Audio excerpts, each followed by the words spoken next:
ಸಿದ್ದೇಶ್ವರ ಅಪ್ಪಗಳ ಜೀವನನೇ ಬೇಡಗಳ ಸಂತೆ ಇದ್ದಂಗೆ. ಇಡೀ ಬದುಕಿನೊದ್ದಕ್ಕೂ ಬೇಡ ಬೇಡ ಬೇಡ ಅಂದ್ಕೊಂಡೇ ಬಂದವರು.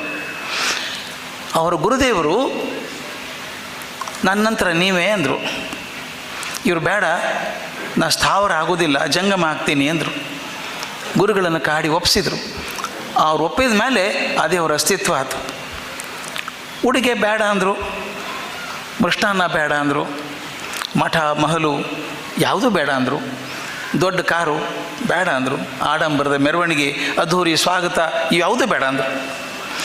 ವಿದೇಶಗಳಲ್ಲಿ ಇದ್ದು ಬಿಡ್ರಿ ಅಂತಂದು ಕೆಲವು ಸಿರಿವಂತ ಶಿಷ್ಯರು ಹೇಳಿದರು, ಅದಕ್ಕೂ ಬೇಡ ಅಂದರು. ಯಾಕಂದರೆ ಸ್ವರ್ಗಾದಪಿ ಗರಿಯಸಿ ಜನನೀ ಜನ್ಮಭೂಮಿಶ್ಚ, ನನ್ನ ಮಾತೃಭೂಮಿ ಸ್ವರ್ಗದಕ್ಕಿಂತ ದೊಡ್ಡದು, ಇಲ್ಲಿ ವಾಪಸ್ ಹೋಗ್ತೀನಿ ಅಂತಂದರು. ಒಂದೇ ಕಡೆಗೆ ಇದ್ದು ಬಿಡ್ರಿ, ಯಾಕೆ ಓಡಾಡ್ತೀರಿ ಅಂದರು, ಅದಕ್ಕೂ ಬೇಡ ಅಂದರು. ಆರಾಮಾಗಿರ್ರಿ ಅಂದ್ರೆ ಅದಕ್ಕೂ ಬೇಡ ಅಂದರು. ಪದ್ಮ ಪ್ರಶಸ್ತಿಗಳು ಬಂದು ಅದಕ್ಕೂ ಬೇಡ ಅಂದರು.